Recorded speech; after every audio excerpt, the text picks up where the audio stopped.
Temos uma presença ilustre aqui, ele é advogado militar da reserva, deputado federal por Goiás, líder do PSL. Está aqui, senhoras e senhores, ele, o Major, no Instagram e Twitter, para você acompanhar, é Major Vitor Hugo, @Major Vitor Hugo. Está aqui o Major Vitor Hugo. Fala, Major. Aí, Major. Tranquilo ou não? Ei.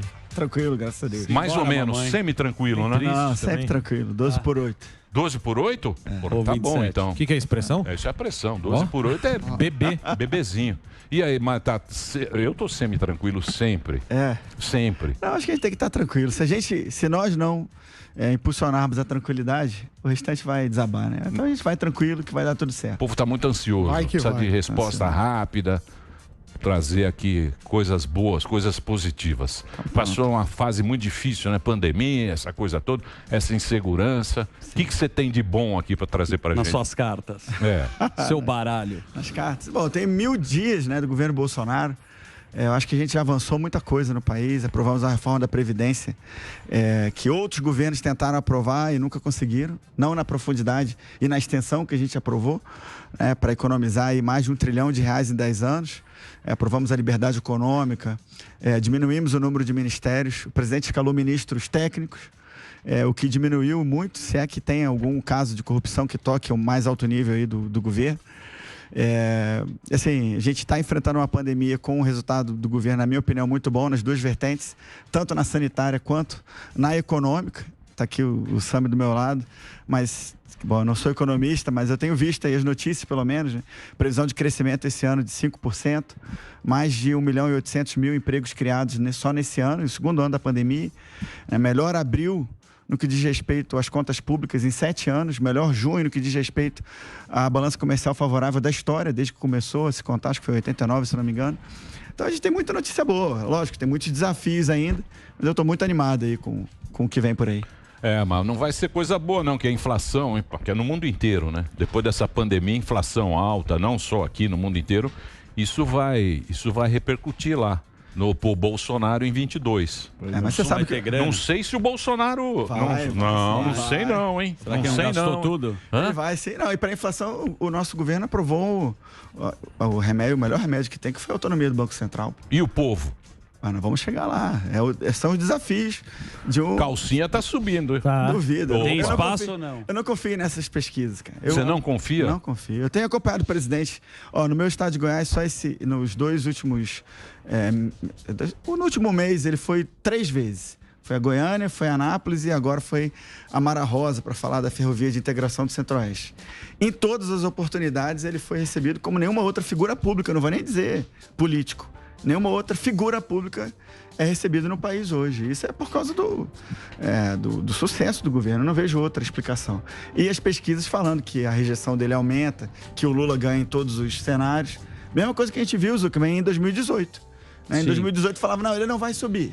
Aí ele subiu. Não tinha chance. Não tem chance. Ele vai desidratar, não desidratou. Não, mas é outra época. É outra época, naquela Major. época a gente tinha Ô, Major, PT, você sabe que eu tava vendo aqui agora que, por exemplo, que nem na Portugal a gente tava falando, né?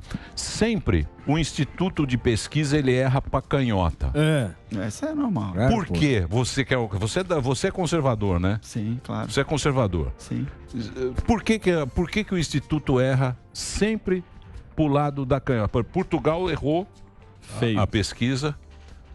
A Alemanha, o que deu na Alemanha? A vitória dos sociais-democratas por pouco e vai rolar uma composição mas vai do ter governo. que fazer vai demorar. Não, vai ter que fazer o centrão lá.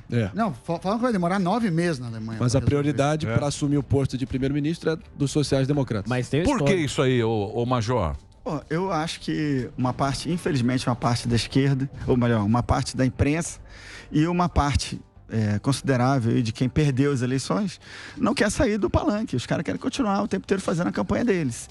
E uma forma de desgastar é fazer pesquisas que apontem para o governo que estaria ruim, uma eleição que já está perdida. Então eu vejo dessa forma. Eles expressam nos números que eles divulgam, não a realidade do que está na rua, mas o desejo deles, né, do que eles gostariam que fosse. Mas você que é lá do... O Bolsonaro, ele não conversa com jovem, cara.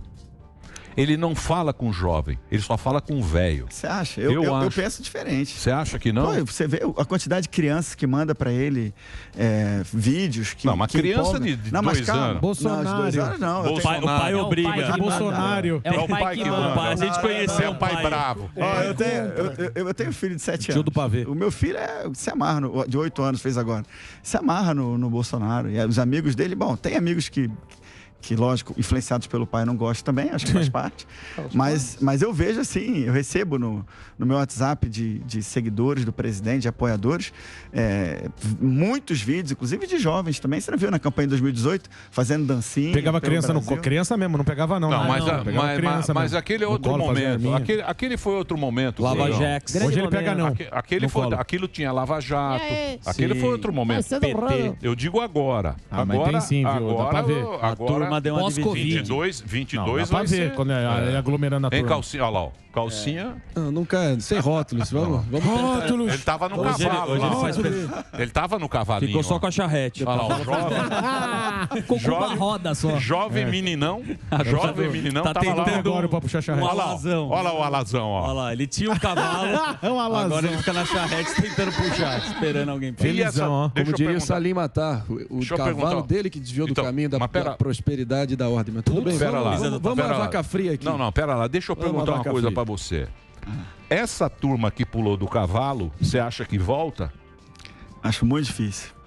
Esse pessoal, Joyce, Frota. Demais. Acho difícil. Muito Não, difícil mas eu digo o eleitor. Aí, Caju. O eleitor, o normal, o eleitor.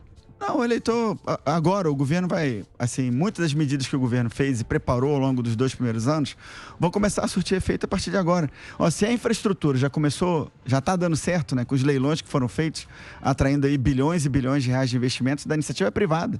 A gente não tem orçamento mais para fazer investimento em infraestrutura, mas o Tarcísio está conseguindo, fazendo aquelas outorgas sucessivas, expandir a malha ferroviária brasileira, como nenhum outro ministro da infraestrutura ou nenhum outro presidente na história do Brasil fez. O Bolsonaro vai ficar certamente com o carimbo de ser o presidente que expandiu a nossa malha ferroviária, assim como o Washington Luiz foi o cara das rodovias. O Bolsonaro vai ser o cara das ferrovias. Né? Estive com ele lá em Anápolis, quando ele foi anunciar o leilão da Ferrovia Norte-Sul, que vai integrar o Porto de Itaqui, no Maranhão, até o Porto de Santos, aqui em São Paulo, passando por Goiás, né, por Anápolis, a espinha dorsal do Brasil no que diz respeito às ferrovias, leilões de aeroportos, né, que foram feitos de portos, concessões de rodovia, duplicação, por exemplo, da Belém-Brasília, que também passa por Anápolis, em Goiás. Então, você vê que o resultado disso vai começar a aparecer o ano que vem, no primeiro ano do segundo governo do presidente, segundo ano, com certeza. E eu tenho... É lógico que todo governo se desgasta um pouco ao longo do tempo, né? E eu acho que os eleitores migram, né? É natural que isso aconteça, né? Por exemplo, o auxílio emergencial de R$600 trouxe muito do Nordeste para o governo, trouxe muito das pessoas mais carentes que confiavam muito no PT e tal, que achavam que o PT era, ou que a esquerda era realmente quem se preocupava no Brasil com os mais pobres. E um governo como o nosso, um governo austero, né? Um governo que aprovou a reforma da Previdência com a profundidade que nenhum outro governo conseguiu aprovar. Quando houve a necessidade, também desembolsou aí 300 bilhões de reais no ano passado. Só com o auxílio emergencial, nós imaginávamos que iríamos ajudar 23 milhões de brasileiros, foram 68 milhões. 13 vezes mais do que um Bolsa Família em um ano. Deputado, é verdade que realmente esse dinheiro ajudou muito. Se a gente olhar o começo do ano, a previsão de crescimento da economia era 3 e alguma coisa, está acima de 5. Caiu um pouquinho, né? Chegou a bater 5,5, mas é ótimo disso. Também é verdade que o dinheiro do auxílio emergencial foi muito importante. No entanto, a situação fiscal do país não é boa. Se a gente olhar o dólar, por exemplo, com exceção da Argentina e da Venezuela, a gente está com uma moeda que mais se desvalorizou, porque a situação fiscal é ruim. Também tem esse imbróglio aí dos precatórios. Hoje mesmo tem uma proposta que está sendo... querem mudar o indexador, querem parcelar. O que você acha que vai acontecer? Como que está essa questão lá no Congresso? Porque a situação fiscal, a gente sabe que quem estuda economia de uma forma mais ortodoxa, né? Estudou o mainstream da economia, a gente sabe que é regular a inflação e situação fiscal. A inflação desandou um pouco, mas eu acredito que o Banco Central vai conseguir regular. Agora, a situação fiscal preocupa e muito, não só a mim, mas vários economistas. Olha só, o que eu tenho visto também, o governo e, lógico, a base do governo na Câmara de Deputados, no Senado está mais complicado, mas na Câmara em particular, tem tido uma preocupação grande com a questão fiscal. A gente aprovou, como eu falei, a reforma da Previdência, né? Que isso foi pré-pandemia. Pré-pandemia, mas assim... Mas não é suficiente. Mas já mostra também o caminho que a gente está seguindo. O caminho sim, mas não é suficiente. Mas nós estamos discutindo uma reforma tributária, vamos discutir agora a questão dos precatórios.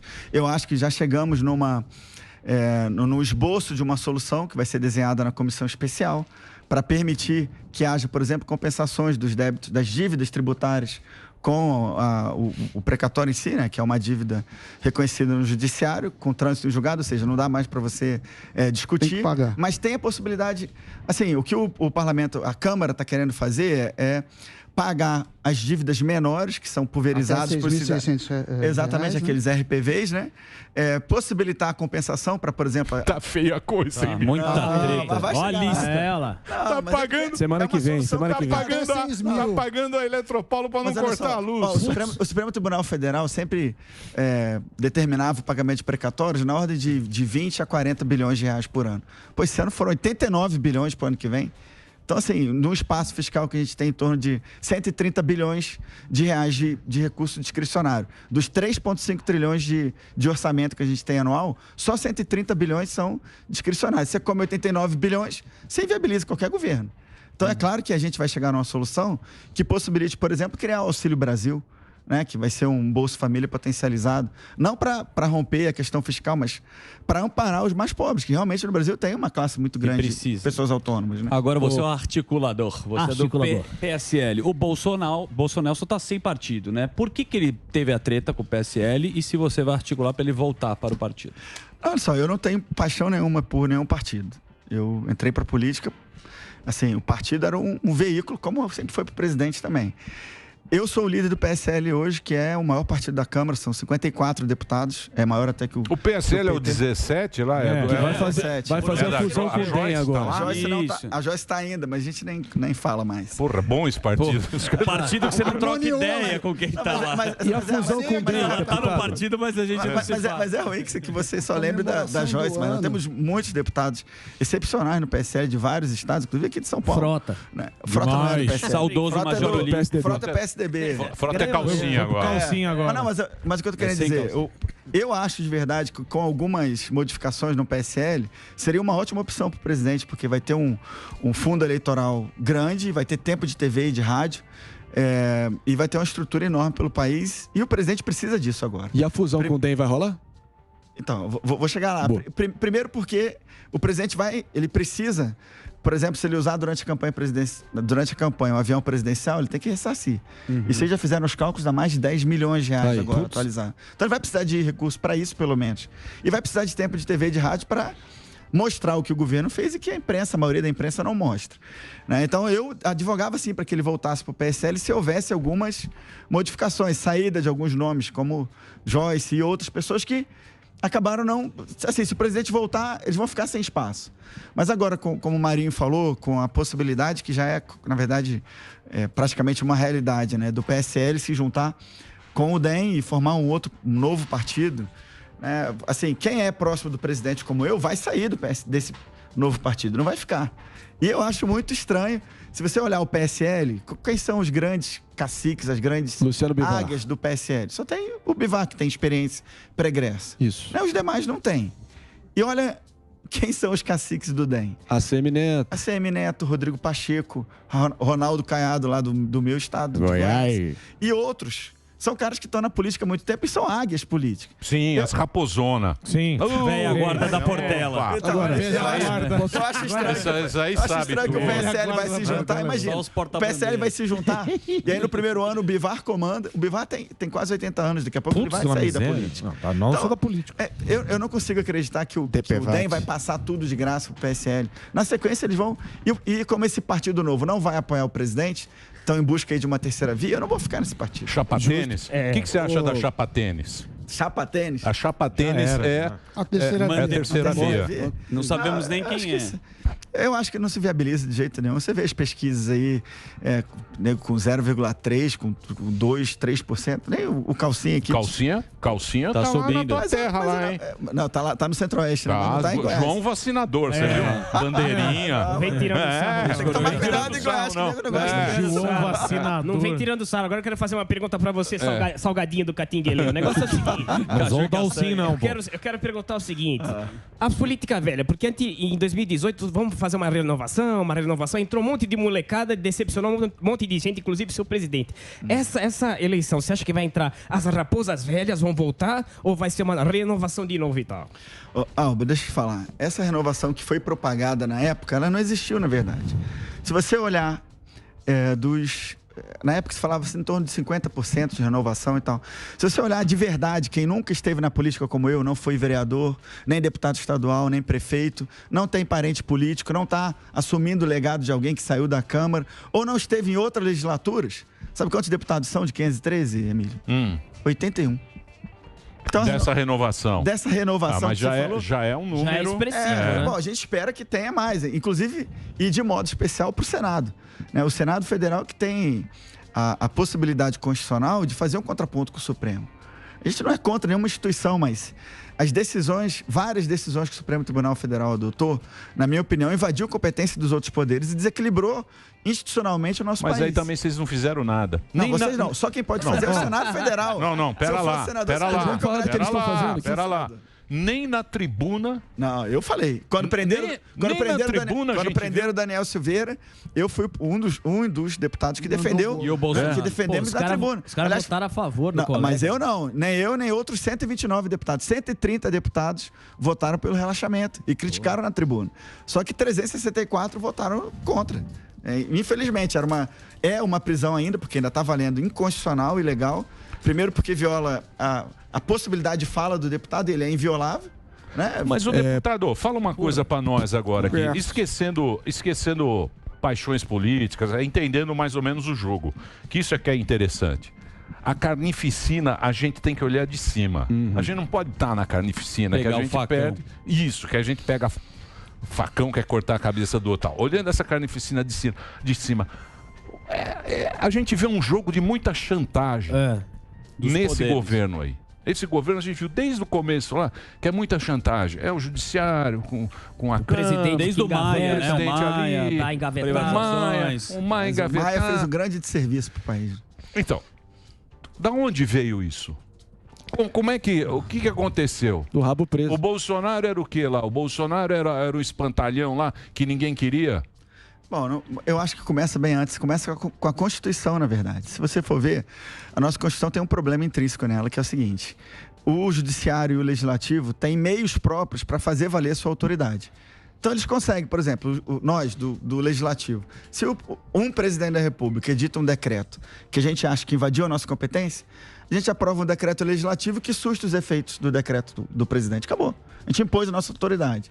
O Judiciário também, se ele quiser, o Executivo faz ou mesmo o Legislativo faz uma lei, ou o Executivo edita um decreto que o Judiciário entende que afronte a Constituição. Ele vai lá e invalida a lei, ou invalida o decreto. Agora, qual o meio que o Executivo tem para fazer isso?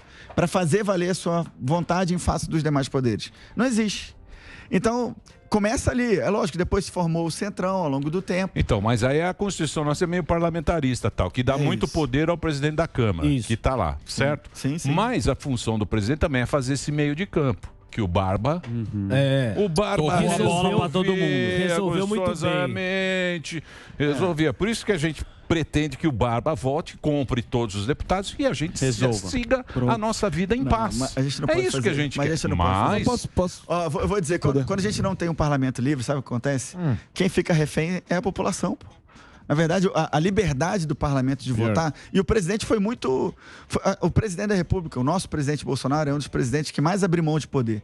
Se for ver a quantidade de recursos que foi descentralizado, e dinheiro é poder. Aí que tá. Se for ver a quantidade de recursos que foi descentralizado para estados e municípios, a autonomia do Banco Central está há 4 décadas, as pessoas querendo isso. Nenhum presidente foi capaz de abrir mão, porque era muito mais fácil ele chegar para o cara e falar, meu irmão, abaixa aí, sobe aí a taxa de juros, de acordo com o que ele pensava. Isso foi bom. Então, mas isso aí quer dizer abertura de poder. Então, mas quem mandou o Bolsonaro foi o Supremo. Mandou ele o quê? O negócio da pandemia. Sim, a pandemia, ele virou um banco central. Ele só distribuía grana. Exatamente. Se eu puder agora, e não encontro o que está sendo dito aí, uma das características mais marcantes do governo Bolsonaro foi o fato que ele parlamentarizou as despesas públicas, né? Os gastos discricionários, que são os gastos que o governo tem liberdade para determinar o momento mais oportuno de despender o recurso, e não vinculados, né? Foi realmente muito concentrado nas mãos do parlamento através de vários instrumentos. Emenda individual impositiva, emenda coletiva impositiva, emenda do relator e por aí vai. Bom, diante disso, o que me causa mais espécie, deputado, é que o atual presidente da Câmara, o Arthur Lira, vem a toque de caixa na calada da noite tentando tratorar projetos assim que são verdadeiras excrescências. Eu menciono agora a PEC da improbidade administrativa, que está prestes a desfigurar todo esse arcabouço jurídico que é importante para poder conter os excessos dos governantes. Aí eu queria te perguntar, eles estão tirando a modalidade de culpa grave, eles estão tentando relativizar o nepotismo e estão realmente criando um ambiente fértil para a impunidade seguir campeando aí no Brasil. Qual é a tua opinião em relação a esse projeto que está para ser votado agora entre terça ou quarta? O senador, se não me engano, do Maranhão, do PDT do Maranhão, o Everton, se não me engano, ele que vai ser o relator. Qual é a sua expectativa em relação a isso? Bom, primeiro dizer que as emendas impositivas, tanto a de bancada quanto a individual, ela não foi criada no governo Bolsonaro, já existia e é algo constitucional. Isso sem dúvida está na Constituição. Então, assim, não foi o presidente recorde Bolsonaro de liberação. Mais que Temer e Dilma juntos. Não, ele dizia que era sinônimo de corrupção lá atrás, mas é legal. É legal. Não é que seja legal, é constitucional. É constitucional. O presidente não tem opção de não fazer. Ele mas tem que fazer. Volume ele inclusive tem para os deputados da oposição. Putz, sem então, dúvida. Isso faz parte do jogo. Sem dúvida. Ele está na Constituição, inclusive. As emendas de relator, elas foram criadas ao longo dessa legislatura contra a vontade do presidente. O presidente vetou, inclusive, a emenda de relator. Só que o parlamento tem primazia no processo legislativo. O parlamento foi lá e derrubou o veto do presidente. Agora, se for ver, na real, quem que é o dono do orçamento? O parlamento sempre vai ser o dono do orçamento. Por quê? Porque as leis orçamentárias são, bom, como disse, são leis. Elas partem do executivo, mas são votadas na Câmara e no Senado. Ao término, vão para a sanção ao veto do presidente, e o veto do presidente, caso ele discorde, vai ser derrubado se o parlamento quiser. Então, quando alguém fala assim, um orçamento secreto, não tem orçamento secreto. Ou seja, se não comprar os deputados, vira rainha da Inglaterra. Não é compra de deputado. Se não comprar os deputados, vira rainha da Inglaterra. Compra de deputado, quem fazia foi o PT. Então. Que comprava por meio de propina. E o Brasil era feliz. O Brasil era feliz, né? Eu fico triste de ouvir isso. Você era feliz também. Eu não era feliz, não. Agora que a gente tá triste. Nessa época eu estava no Exército Brasileiro. Mas você falou agora há pouco do PSL, da importância do fundão. Num país que a gente tem tantos problemas, você não acha que devia excluir o fundão, que a gente achava que ia ser vetado, ia diminuir, mas aumentou? Foi vetado pelo presidente. Mas não de onde vem o dinheiro? Não para o mínimo, né? Não para o mínimo. Não, foi vetado porque aquilo era possível. Tem uma lei anterior. A lei eram 800 milhões. É o piso. O presidente vetou todo o aumento. Ele vetou todo o aumento. Foi em 2,2. Porque já tem uma lei anterior que determina. Existe uma lei eleitoral que trata da existência do fundão. O presidente ele é obrigado a cumprir a lei. Quando ele manda a peça orçamentária dele, se ele não cumpriu o que a lei, que já está aprovada, sancionada, de outros governos determina, ele cai em crime de responsabilidade. Sim, Agora, o parlamento quis aumentar o fundão e ele vetou o aumento. Mas além disso, você pode abrir mão do fundão. Você usa o fundão porque tem alguns... Como é que é do fundão? Então vamos lá. Você falou da importância do fundão. Então, sobre o fundão. O presidente mandou a peça dele com o fundão, as leis orçamentárias, porque existe uma lei prévia que determina ele ter que cumprir a lei. O parlamento quis aumentar, era de 2 e pouco, passou para quase 6. O presidente foi lá e vetou. O veto vai ser apreciado essa semana. E o PSL, eu já, como líder, já destaquei. Não vamos destacar e vamos votar. Cada um vai colocar o seu dedo para mostrar se quer ou não. Na eleição passada, eu não usei fundo eleitoral, não usei fundo partidário. Como eu falei, eu nunca fui candidato. Mas você acha que deve ser usado? Porque o partido recebe. Você falou, olha, uma vantagem do PSL é o fundão, mas você pode abrir mão. O PSL pode abrir mão. Mas então, eu acho que nós temos que fazer uma discussão bem profunda sobre isso, sobre o financiamento de campanha de modo geral. Imagina... Bom, eu fui do Exército 21 anos, né? Aprendi táticas de guerra e tudo mais. Imagina você combater um inimigo que tem 500 fuzis. Você acha errado usar fuzil. Eu acho que a guerra deveria ser com pistola, por exemplo.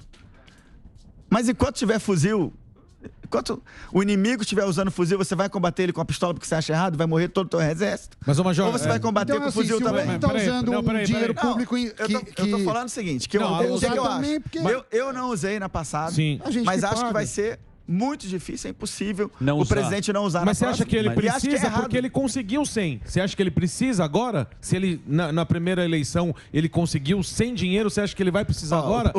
Se dizem...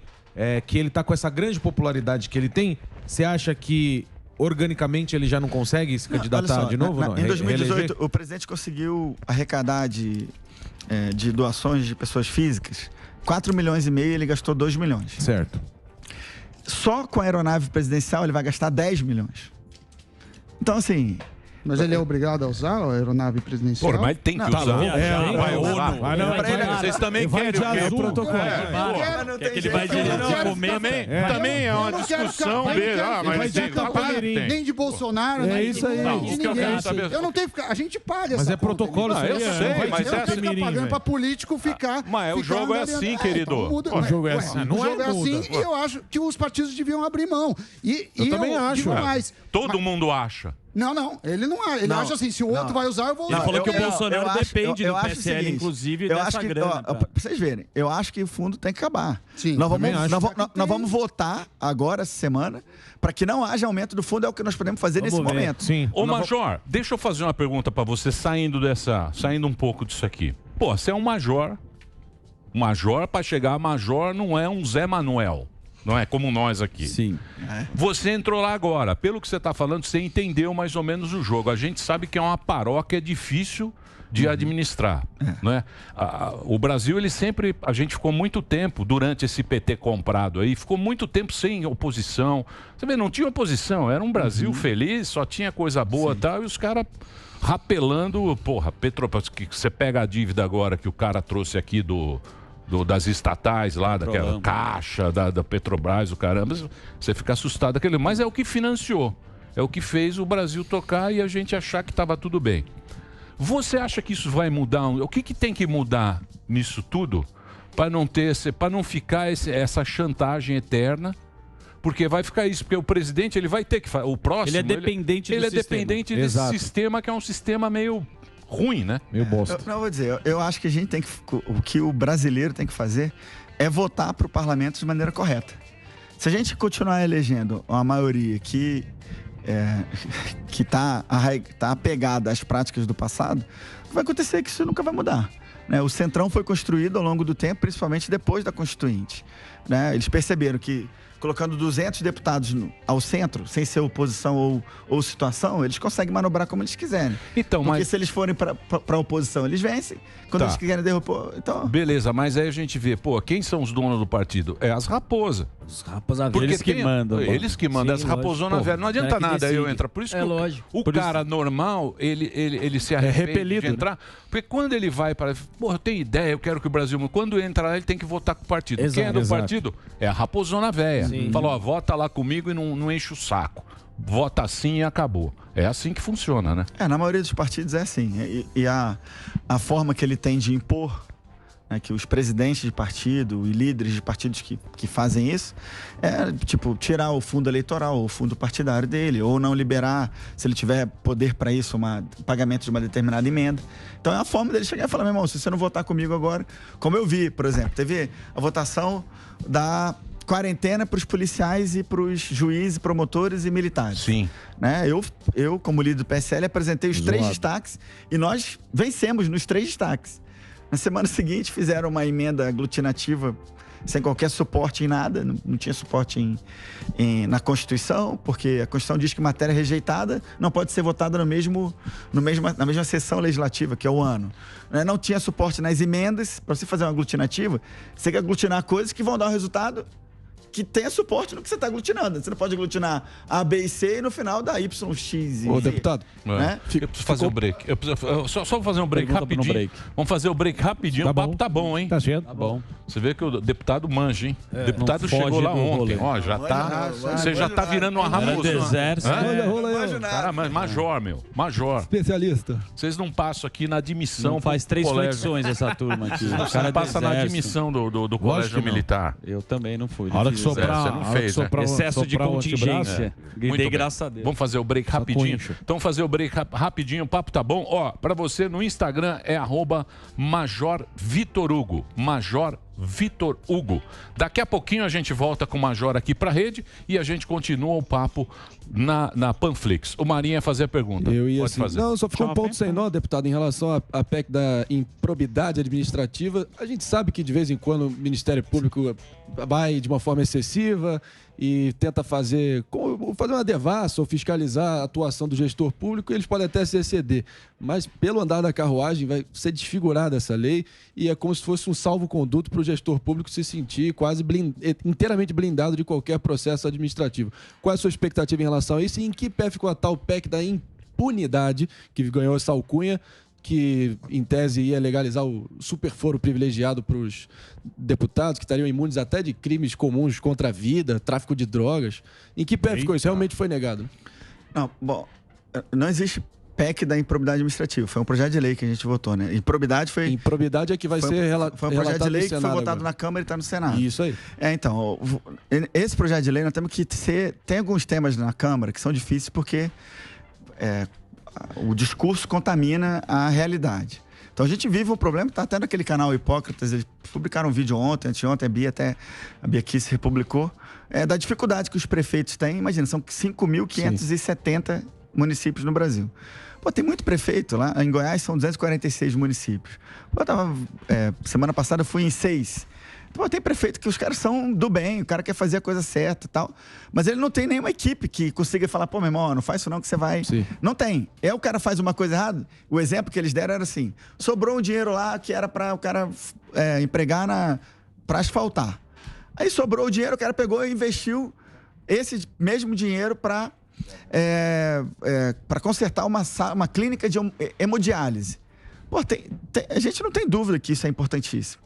Né, uma clínica de hemodiálise, por exemplo, eu coloquei uma emenda parlamentar, você estava criticando as emendas parlamentares. Não critiquei, constatei. Não critiquei, lá para Poços, talvez uma cidade que você nunca tenha ouvido falar, em Goiás, Poços, Nordeste goiano, não tinha uma sala de hemodiálise.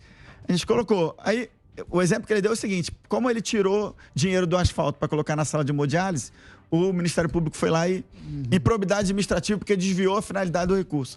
Só que era uma coisa muito mais urgente do que... E às vezes o prefeito faz isso por estar, assim, emocionalmente envolvido com o problema. Ele não quis fazer de propósito, não teve nenhum ganho para ele, pessoal, e ele era punido. Então, lógico... Isso desestimula também você querer ser gestor público, né? Então, assim... Eu sou gestor. Vamos falar agora de futuro. Gestor. Você vai... O que você está articulando aí com o Tarcísio? O Tarcísio falou aqui do trem, veio aqui sexta-feira, falou do trem, das ferrovias. Senado lá de Goiás. E não sei o que, tá lá no trem. Tarcísio é candidato. O que ele quer? Ser governador, senador? Claro, eu acho que o Tarcísio quer ir pro Senado. Ele falou de Goiás, falou do Mato Grosso, falou de São Paulo e alguém falou pra mim que ele poderia ir pro DF também. Acho que ele morou. Porque é muita coisa. E o governador? Pô. Pra ele, eu não sei. O Senado pra ele é interessante porque ele fica livre em 2026 pra qualquer empreitada, né? Agora, porque ele vai ser 8 anos. O deputado, o Emílio sempre fala Tomara que ele vá para Goiás. O Emílio sempre fala uma coisa aqui que eu concordo, que existe o Brasil e Brasília. A gente tá vendo a CPI da Covid, parece que lá, para eles, você que tá lá dentro do jogo, você pode explicar pra gente, parece que eles dão muito mais importância do que realmente tem e a população também não dá tanta importância para essa CPI da Covid. Queria a tua opinião dessa CPI da Covid, o que você acha? Bom, é uma grande palhaçada, é um circo que foi montado especificamente para tentar desgastar o governo. Até agora não conseguiram encontrar nada que ligasse ao presidente da República, né, o ministro Wagner, né, foi até meu veterano nas Agulhas Negras, né, o Wagner e o Tarcísio foram veteranos meus. Eu me formei em 98 na AMAN, eles se formaram em 96. O Wagner foi lá na semana passada e destruiu com argumentos tudo aquilo que a CPI falava. Então, falava da Covaxin, pô, mas não teve compra, não teve corrupção, não teve sobrepreço porque não teve compra. Então não teve... Há indícios de que algumas pessoas estavam mal intencionadas? Sim, então que elas sejam punidas, acabou. Agora, nada foi imputado, nada se aproximou do presidente da República, diferente de outros governos. Estava vendo hoje de manhã aqui a quantidade de processos que o Lula enfrentou, tem enfrentado, alguns até sendo revertidos, infelizmente até na primeira instância, né, ver a Zelotes 1, né, compra dos caças suecos, né, suspeita de ele ter recebido propina ou feito... improbidade, como é que chama? Advocacia administrativa, né? Defender interesse privado na administração. Depois, a Zelote 2, suspeita de ele ter recebido propina para editar a medida provisória que beneficiava o setor automobilístico e tantas outras, o sítio da Atibaia, o Triplex, e tantas outras, e a gente vê isso sendo desmontado agora, né? É muito ruim, na verdade. Muito bem, estamos de volta aqui na programação da Jovem Pan. Hoje uma visita ilustre nesse programa. O Major Vitor Hugo está aqui com a gente. Estamos falando de política, falando do futuro. Liberdade. E estamos falando de liberdade. O que mais nós estamos falando? Vamos falando candidato. O que você quer falar, Zuzu? Candidato. Ele é muito amigo da nossa querida Zambelli. A Zamba? Tem muita gente, muitos apoiadores do Bolsonaro ficaram sem... Tem uma resposta. Eu vi ali 9 dias sem treta. 9 dias sem começar treta. agora. Você está tentando ajudar Zé Trovão, que esteve aqui nesse programa. Que passo que está com o STF e o que você tem feito? Bom, a gente impetrou um habeas corpus, eu e a Carla, né? Outros deputados do PSL iriam assinar, mas como a gente tinha pressa, acabou que só nós dois assinamos, mas tinha um apoio largo da bancada. Infelizmente foi negado, né, o habeas corpus com base numa súmula que, na nossa opinião, quem lê a súmula, a 606 lá do Supremo, vai ver que não fala nada daquilo que foi fundamento da decisão, né? Mas, infelizmente, foi negado e isso inviabilizou que nós apresentássemos habeas corpus em favor dos demais também, né? Porque, na verdade, vai ser sempre usado essa desculpa de que não cabe... Olha só, o fundamento da decisão, da negativa, foi que não cabe habeas corpus contra a decisão de um ministro do Supremo, de um ministro. A existência dos tribunais, a própria existência do tribunal é para que haja o princípio da colegialidade, para que o colegiado seja mais forte que o indivíduo. Né? Aí eles entendem que não cabe contra uma decisão monocrática. Aí você não pode recorrer para a turma, nem para o pleno, porque se houvesse já uma desculpa, ou um pretexto não, vamos dizer, um fundamento para que o habeas corpus fosse concedido, ele reconheceria de plano. Então, quer dizer, como se ele fosse infalível. Não cabe o duplo grau, que é ter alguém depois para falar assim, peraí, cara, eu acho que você deu exagero. Mas isso aí é culpa do próprio legislador, né? É de onde você tá, porque é lei ruim. Não, mas não é. A Constituição garante o duplo grau. Não. Quem está descumprindo é o Supremo. Mas a gente não pode fazer uma lei para obrigar o cara a cumprir lei. Os deputados, você sabe disso, você pega lá, os deputados, ao invés de fazer lei clara, ele faz lei para ter voto. O deputado, ele nunca, você pode ver, ele nunca vai fazer uma lei dura. É só... Não, eu propus uma lei dura agora, hein? Não, é só para ganhar... Contra-terrorismo, vocês viram essa? Não, qual que é? O que teve o PL 1595 de 2019, das ações contra terroristas. Eu fui o comandante do destacamento contra-terrorismo do Exército Brasileiro. Fiquei 21 anos no Exército, 10 anos no contra-terrorismo. E aí eu fiz, quando eu terminei a faculdade de Direito, na UFRJ, eu estava servindo no Rio na época, bom, eu tinha algumas ansiedades e preocupações em relação ao emprego das Forças Armadas no contra-terrorismo. Eu apresentei esse projeto na época, em 2019, e ele foi aprovado 2 semanas atrás na comissão especial. Agora, ou seja, ele não vai ser arquivado, ele vai ficar pronto para ir para o plenário ad eterno. O dia que tiver uma oportunidade, não vamos levar. Ele cria um sistema nacional contra-terrorista, ele cria uma política nacional contra-terrorista, ele baliza o emprego das Forças Armadas, da Polícia Federal, da ABIN. Então é uma lei dura que não é político-eleitoral. Imagino que eu não vou ganhar um voto com ela. Mas nós vamos proteger, com certeza, vidas humanas, né? Nós vamos proteger a capacidade do Estado de tomar decisões e nós vamos proteger patrimônio público e privado. Imagina, nós estamos, Zuckerman, há 20 anos do atentado das Torres Gêmeas. 20 anos. O Brasil não tem uma lei antiterrorista, contra terrorista. Nós temos o tipo penal, assim. Foi aprovado em 2016, na época da Dilma. Crime de terrorismo é isso. 15 anos depois do ataque às Torres Gêmeas. Mas uma lei que previna o ato, o que é melhor? Você poder processar o cara pelo crime de terrorismo ou você evitar que o ato terrorista aconteça? Inclusive Araçatuba colocaram como Mas terrorismo. É aquela lei também, patriota, né? Mas aquilo lá o também... Patriot Act. Mas ali é... Não, mas a gente... ali... Então, mas eu estudei o ato, ele foi editado 3, 4 meses depois, tem umas 100 páginas, atuou em 10 eixos: inteligência, controle de fronteiras, controle de fluxos financeiros para financiamento de grupos terroristas, controle de entrada de cidadãos que vêm de países onde tem grupos terroristas.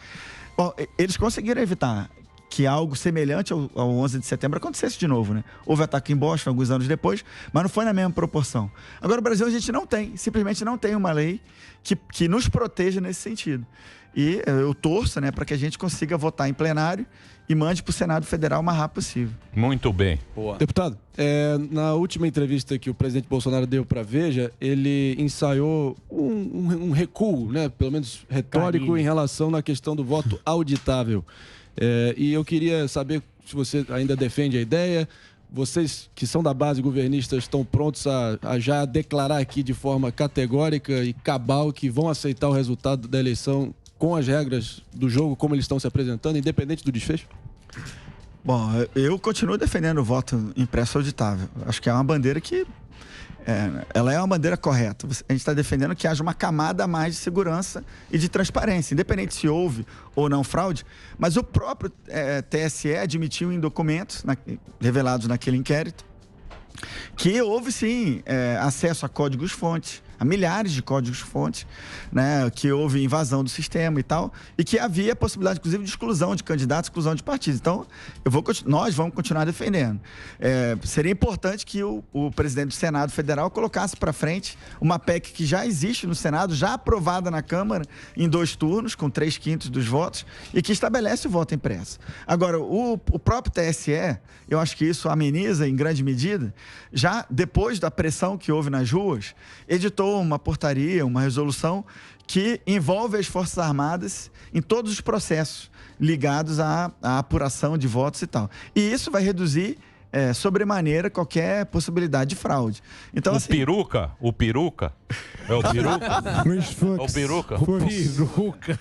Pô, você podia ver quanto custa a peruca do... Quanto custa pro... A gente não pode falar nem de cabelo. Quanto custa... Falar de cabelo é você que gosta. Sacanagem. Quanto custa aquela peruca para os cofres para os cofres públicos? É o peruca, né? O peruca. É caro. O que ele fez lá? O que ele vai dar ali? Ele deu um bônus. Não, ele criou... Deu um bônus pra galera. Os bolsonaristas falaram, opa, vamos resolver aqui. Não, ele criou uma resolução que envolve as Forças Armadas no processo de validação dos códigos-fonte, no processo de validação do processo eleitoral como um todo. As Forças Armadas, ao longo da história, têm se mantido equidistantes de todos os espectros. Forças Armadas lá, vigilando lá? Junto, participando do processo, né? E lá naquela sala que ninguém entra? Bom, a gente torce que esteja em todas as fases. O próprio presidente Bolsonaro, na entrevista para a Veja, aí, que foi publicada agora nessa semana, falou que ele mesmo está satisfeito com isso, com o fato de que, como as Forças Armadas vão participar, ele não tem dúvida de que vai ser feito da melhor maneira. E é lógico que a gente vai aceitar, sim, o resultado das eleições no ano que vem, é claro que vai. Mas ele aceitou mesmo ou esse recuo foi porque ele pensa em ser candidato? Ele lá teve a carta do Temer também. Por que você acha que mudou o comportamento do Bolsonaro?